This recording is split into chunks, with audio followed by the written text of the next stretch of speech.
Welcome to the first video in the Very Ordinary Differential Equations series. First up, what is a linear first-order differential equation? Something that we can write in the form y prime plus p of x times y equals f of x. Our goal is to find a function y, a function of x, so that its derivative d by dx, that's y prime, plus p of x times y will always result in the function f of x. Now, if we were to take f of x to simply be 0, this is what we call a homogeneous differential equation. Here, y prime plus p of x times y should always be equal to 0. In this case, if y is also constantly equal to 0, that's definitely a solution. If y is always 0, well, then its derivative is always 0, and then y prime plus p of xy is definitely always 0. But that's not a very interesting solution. We simply call that the trivial solution. In general, we want to find non-trivial solutions. So if p of x is given as some function of x, can we find a non-zero function that satisfies this homogeneous differential equation? So suppose that you have found a solution.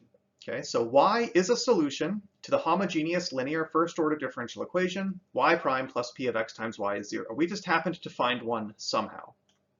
Well, if I pick any real number c and I multiply the function y times that, now I have the function cy. That's also going to be a solution. Because what's the derivative of a constant times y? The constant factors out, and the derivative of cy is just c times y prime. But therefore, cy prime plus p of x times cy, so I'm testing if the function cy satisfies the differential equation. I'm taking cy and I'm plugging it in. Does its derivative plus p of x times it equal 0? So there's cy prime plus p of x times cy. Of course, that constant c factors out of both terms. And if we assumed that y was a solution, then y prime plus p of x times y is already known to be 0, and c times 0 is definitely equal to 0.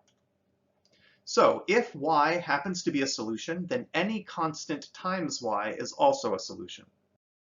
So can we describe all possible solutions?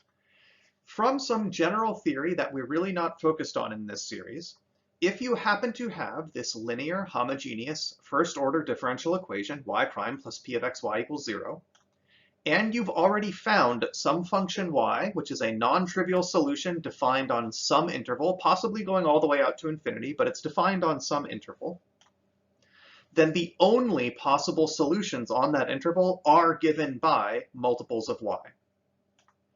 So if you want to find all possible solutions, all you have to do is find one non-trivial solution on the interval you're interested in. So can we find a single solution? Well, how can we find a single function that satisfies y prime plus p of xy equals 0? Sometimes you may just find the solution by staring really hard at the function and thinking until it becomes kind of obvious. But there is a general technique, and that's better. We want to have techniques that can be used even when we're not clever enough to just magically find the solution.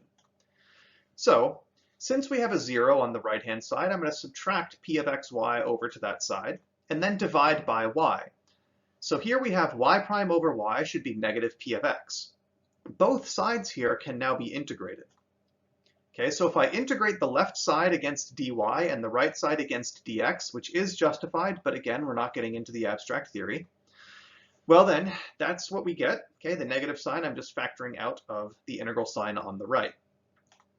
Now on the left, that's just the natural log of the absolute value of y, and we're just going to declare capital P of x to be a general antiderivative of little p of x. Okay, and we've got that integration constant plus c.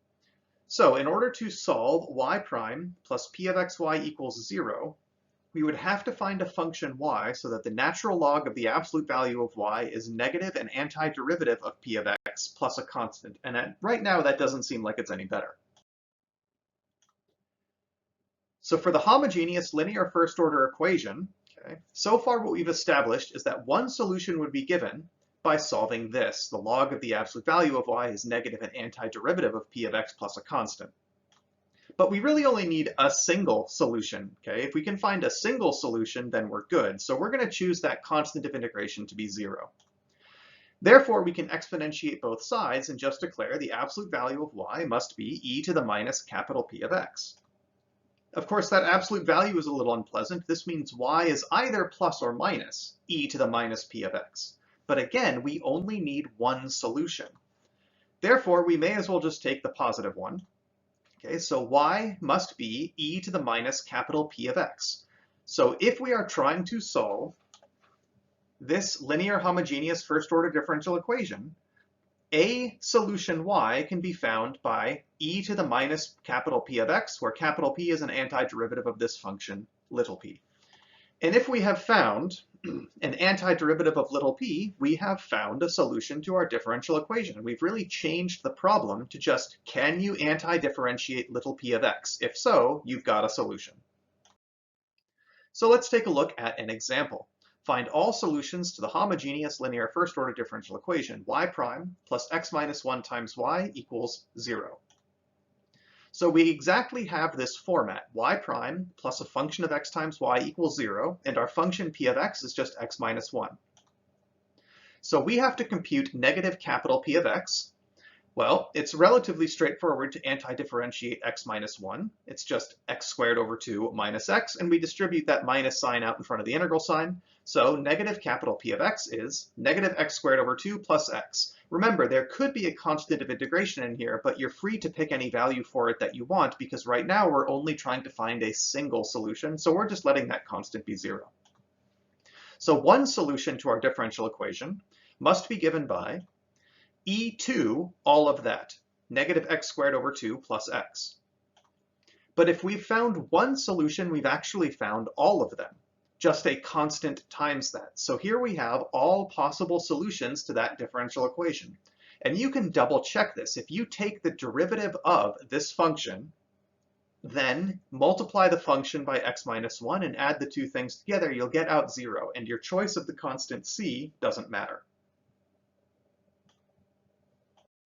Let's take a look at a second example. Find all possible solutions to the differential equation 3xy prime plus y equals 0. Well, we don't quite have the form that we want, y prime plus p of xy equals 0, so we divide every term by 3x.